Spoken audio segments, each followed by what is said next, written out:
because sometimes with mental health, there's the westernized view, then there's the cultural view, but sometimes you need both in order to move forward in healing. So just making sure there's a piece in each section.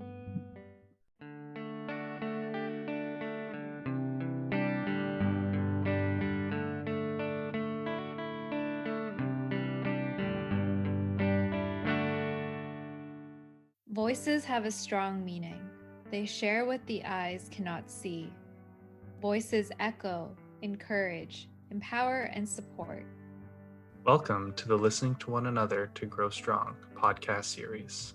We are inviting you to embark with us on a journey in the work and reflection of the Listening to One Another to Grow Strong program, or LTOA for short. LTOA is a strength-based, community-driven, and culturally adapted program for Indigenous families and youth. The program is rooted in the principle that family well-being is a cornerstone of individual and community wellness.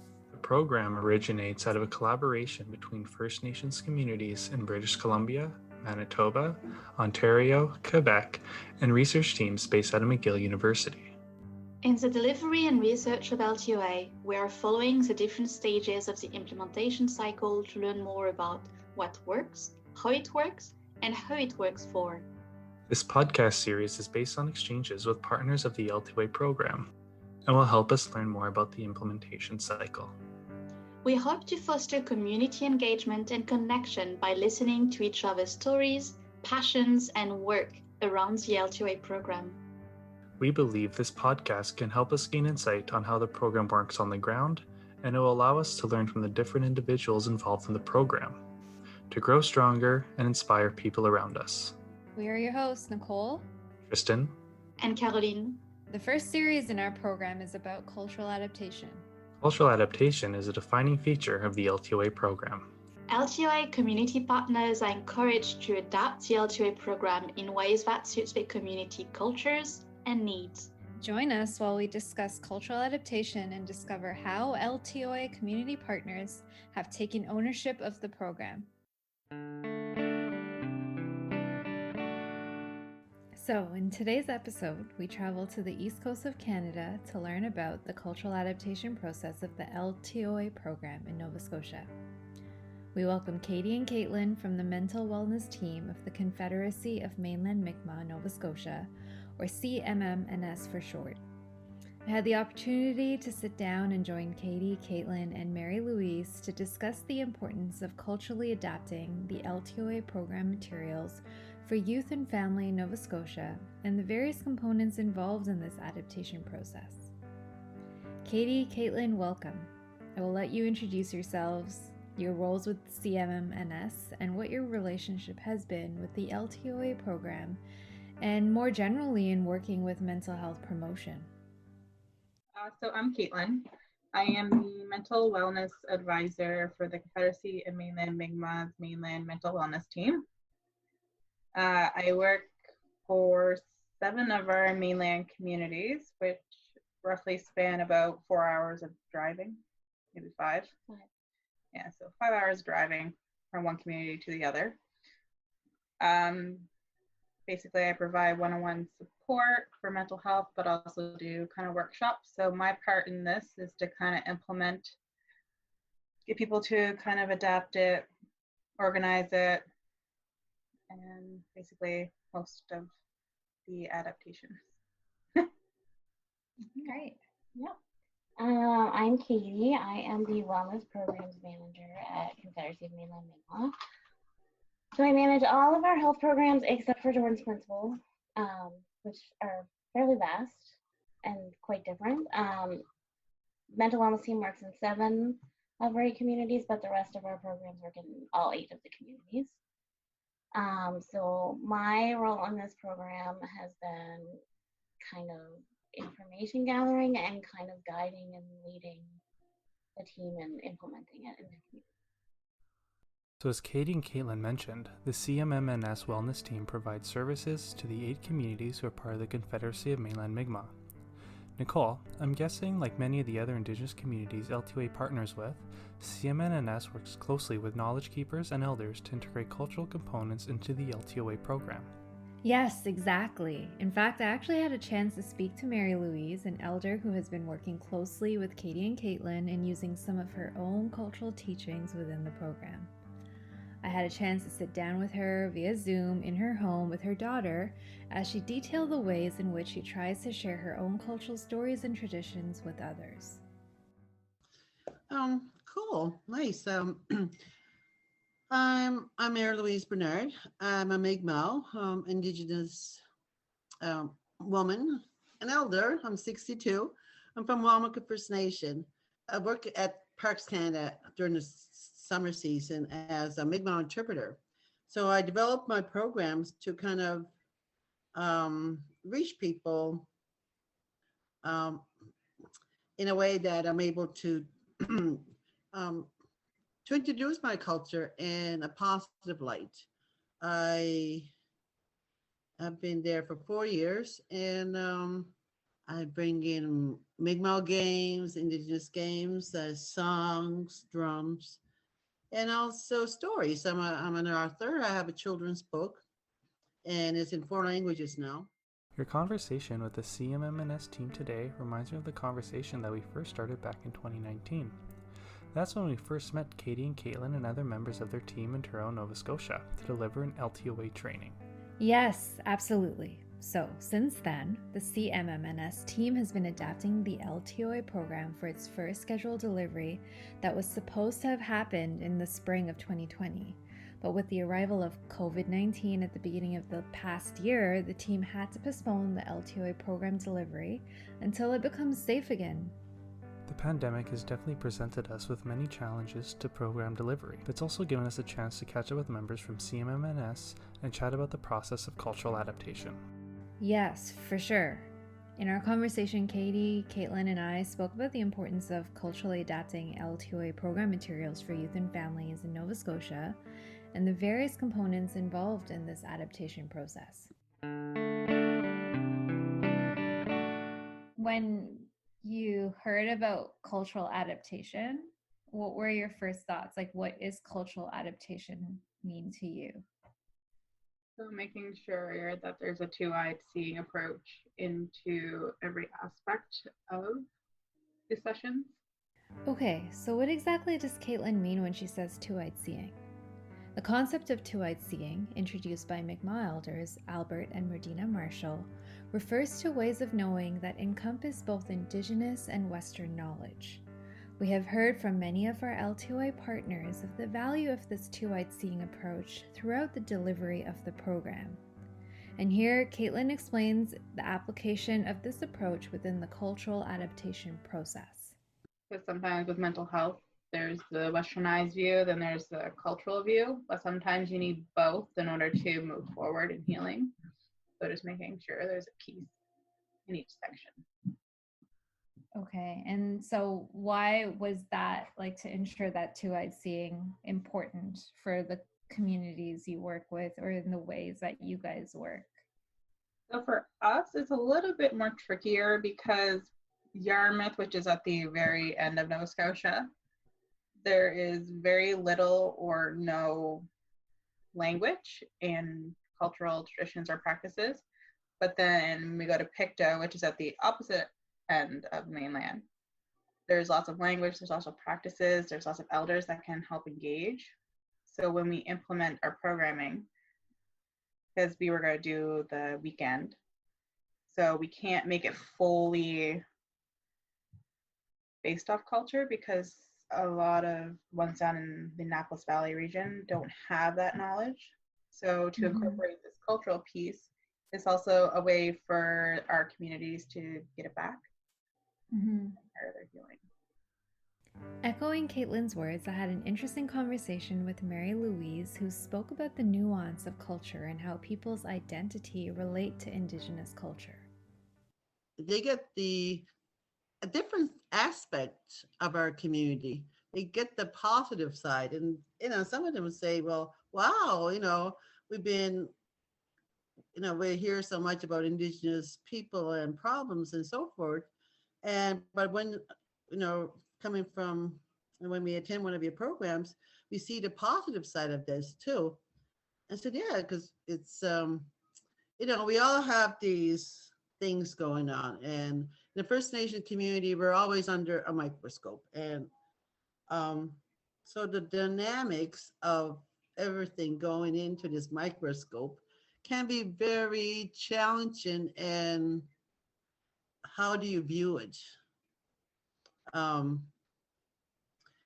Because I could view it from my perspective, from somebody else coming in and their perspective, or, we all have different cultural backgrounds, but it's, so that's coming in here. Of course, we deal with a lot of issues, but I guess my own personal feel is that there is a positivity once you move all the other stuff away and get a clearer picture of who we are and how we are connected to our culture, to our traditions, and how do we keep connecting? Because as the younger generation is coming on, they're learning the Western society ways of life.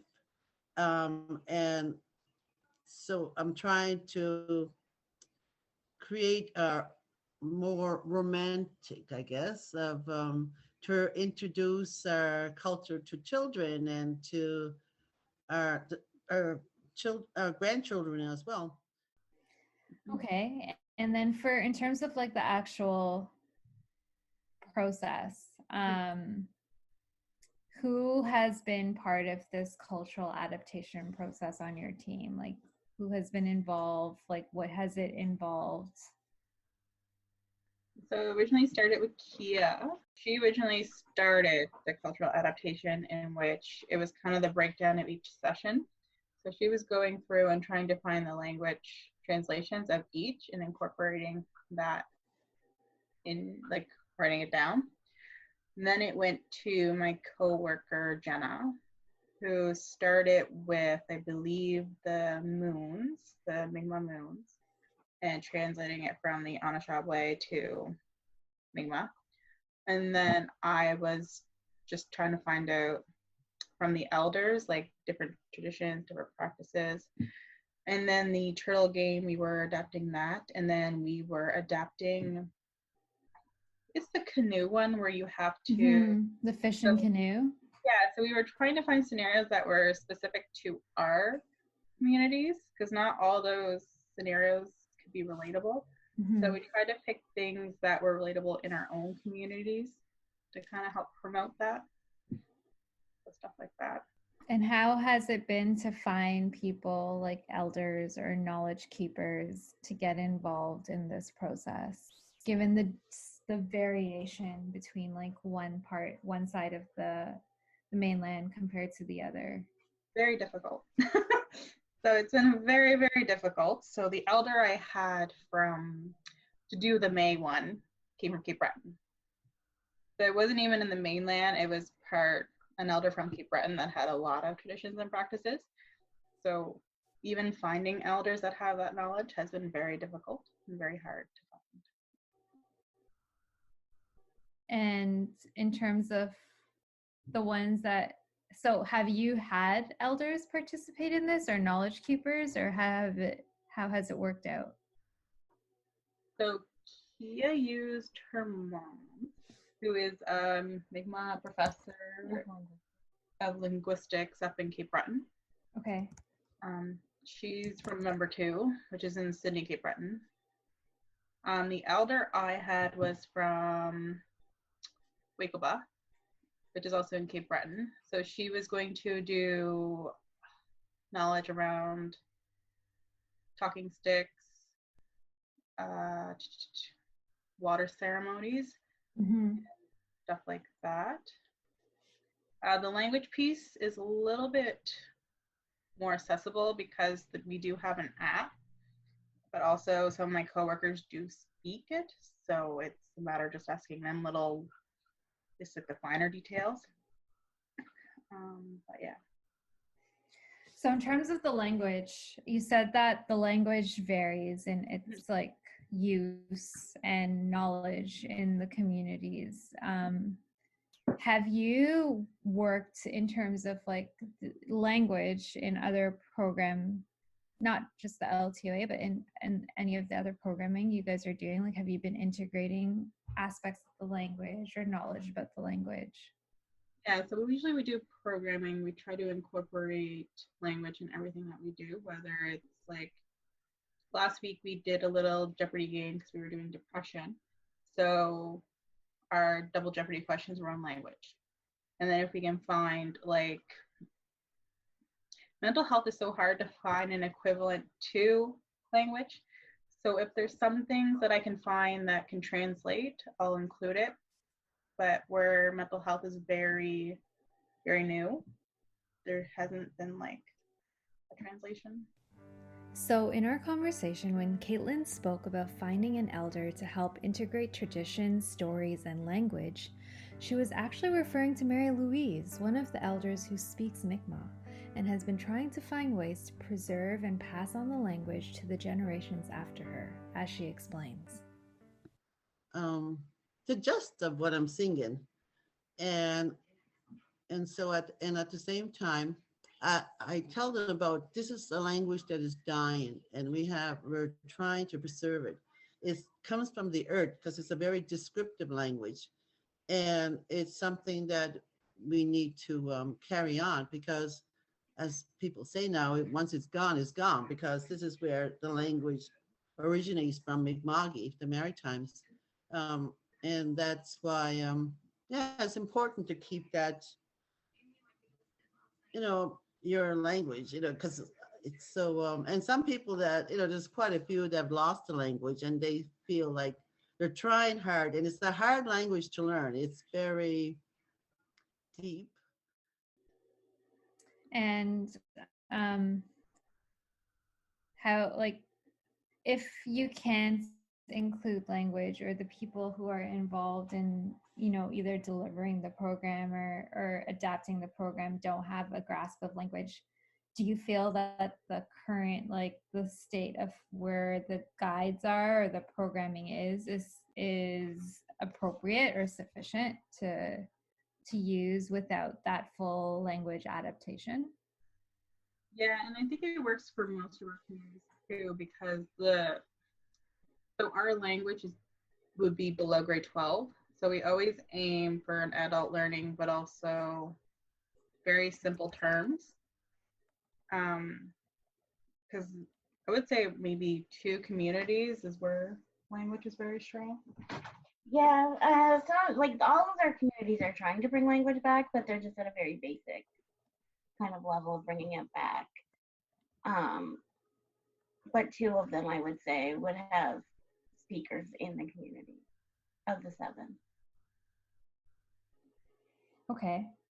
And so language is one component of the program. There's also like content. So like the stories that come up within the program, like you said, like the fish and canoe, trying to adapt the content to see if it's applicable for the communities you're working with. In terms of content for LTOA, what has been relevant? What has worked in your opinion? What has needed further adaptation? And yeah, so let's start with that question. Like, what has worked? What hasn't quite worked? I think all would work. I'm trying to remember the topics. But majority of them have a good generalized information, so it's very generalized. The only thing that's kind of tricky is sometimes the videos. Okay. Because some of the videos are based off the Anishinaabe teachings. So we were working together. I was working with my elder to find, I think there was one on anger. So trying to find an experience that was relatable to maybe our communities. Okay. But the basic information is pretty generic, so it's good all around. It's more of the kind of case examples that we have to change to make it more relatable in a way. And then when you're making those changes for like the case examples or specific stories for the booklets or the communities, has that information been easy to access? Has that information been easy to get down? I would say that one's probably a little bit depending on the context. So if it's history related, it's a little bit more harder. But if it's like an everyday kind of relatable experience, it's a little easier because where we're in community, I often use a lot of a lot of things I've seen with my own clients. So I'll take those scenarios where are common across the province, because then it's obviously not just one community, it's all of them, and put it into a case scenario. And Mary-Louise is always going to be there as well. So she was going to talk about a way of life, incorporating like youth and language, and because she does speak Mi'kmaq, which was also amazing. So she could help with the youth connecting to their language, but also getting the adults to what is their meaning of culture, which would be different across the mainland. Then we have problem solving. So our elder talked about dream sticks. Okay. So she was going to incorporate that into problem solving because it was a traditional practice that helped with problem solving. Katelynn mentions how the program is adapted to integrate specific case examples throughout, rooted in personal stories or experiences, which are then connected to cultural and community stories. She spoke about their reliance on elders like Mary-Louise, who are knowledge keepers that help connect certain values or skills that are trying to be conveyed within the stories they tell. One example Katelynn mentions is the dream stick. When speaking to Mary-Louise, we had a chance to learn more about the significance of the dream stick and its origin. As you mentioned, the dream sticks. This is, my mother was a storyteller, and I used to have dreams, when I had growing up, and I would tell her that was the connection. That was to me nowadays, I realized that was building my own spirituality, connecting my dreams with, this is how she would introduce them. So I had a dream, I would talk to her about my dream. And I remember having dreams when being attacked by animals or a dog or something. And she took a little piece of stick and sharpened one end and said, Mary, put this under your bed tonight when you go to sleep. This little stick is going to represent something in your dream that will protect you. You could fall into a riverbank, into the river, and you might find a log drifting by. That this stick will be that log. It could be, and I actually did have a very interesting. This was like, I find it so interesting just to be able to give that tradition and to other people about the beauty of our culture and connecting with nature as well. And I remember having dreams. And then, so my mother made me a little pouch. And at first she gave me the stick.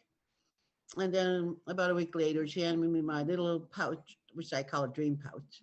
And she said, put your stick in there. And said, if you find anything else when I'm wandering around the woods, that catches your interest and it fits there, put it in.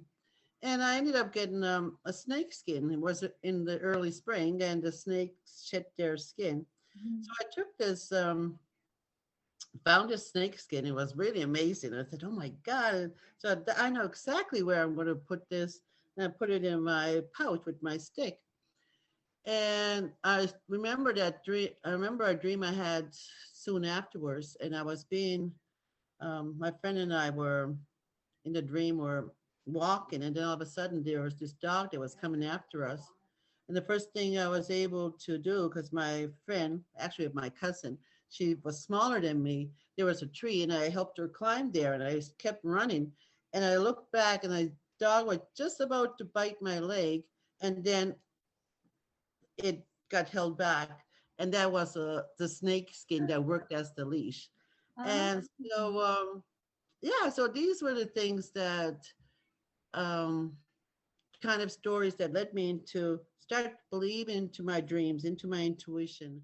Mary-Louise continued describing to me the power of stories and how she weaves them into her teachings in hopes of passing on the values and traditions that were passed on to her by her mother and her ancestors. Local stories, language, and cultural practices play a large role in adapting the LTOA program to fit the needs of each community it is meant to serve. And as I checked back in with Katie and Katelynn at the CMMNS office, I was able to get an idea of what the cultural adaptation process has meant for them.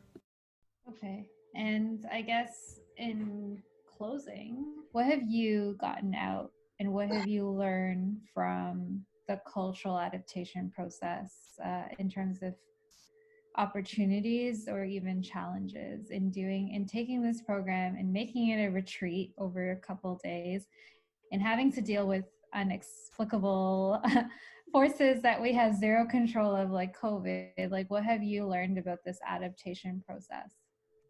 Yeah, kind of fun. I like creating new things.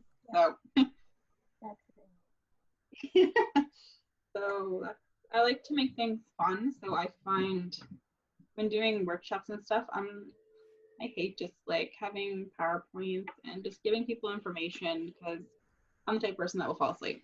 So I like to be more engaging and have fun things attached. That way they're learning, getting up, moving around.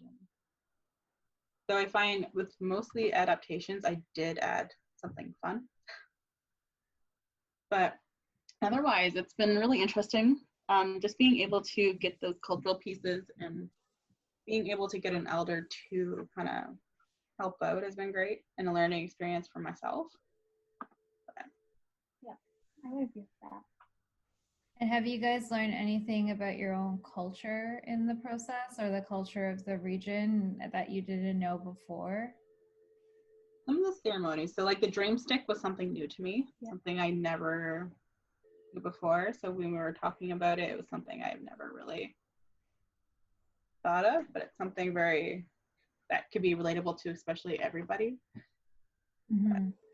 So based on these experiences and all I know you've been able to put together, what kind of advice would you give future participants looking to, or future programs, communities looking to adapt the program? I would say have fun. Like, I would say you pick things that you want to learn about, but also you want to help people learn about, because if you dread certain topics, it's not going to be the greatest learning environment.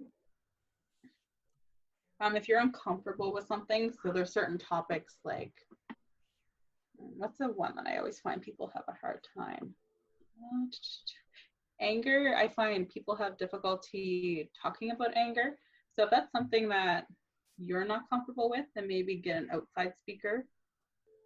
One of the good things about what I do is I'm already in community. So these are my 7 communities that I already do workshops in. So most of the families that we're going are families that I've already interacted with on some kind of level. So there is that knowledge that they know who I am. So the trust is kind of already built. And then even after the retreat, if they do have more questions, I'm still there, whether or not they're from down in Yarmouth or Pictou. So they're able to call me, talk to me, and I can still meet them one-on-one and provide them resources as well, which kind of helps bridge that gap. So knowing the communities is important because if you don't know them, then you won't be able to kind of adapt to their needs. Yeah.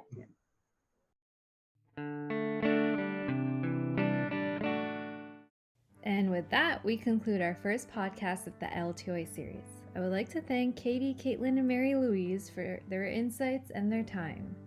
You can learn more about the work being done by Katie and Katelynn and their team with the Confederacy of Mainland Mi'kmaq by clicking on the website in the description below. In the description, you will also find a link to check out the amazing work Mary-Louise is doing at Cape Breton Highlands National Park and to purchase her book. It's called Sweetwater Maiden, The Legend of Maple Syrup, and it's available in Mi'kmaq, English, French, and Gaelic. Thank you for listening. So first listening to one of our podcast episode. I would like to shout out to Jeff Wells, who composed the music of the podcast, especially for us. And thanks for the LTOA team for the support in this endeavor. And also a big thank you to you, Katelynn, for producing and leading the first episodes on cultural adaptation. We'd also like to hear from our viewers.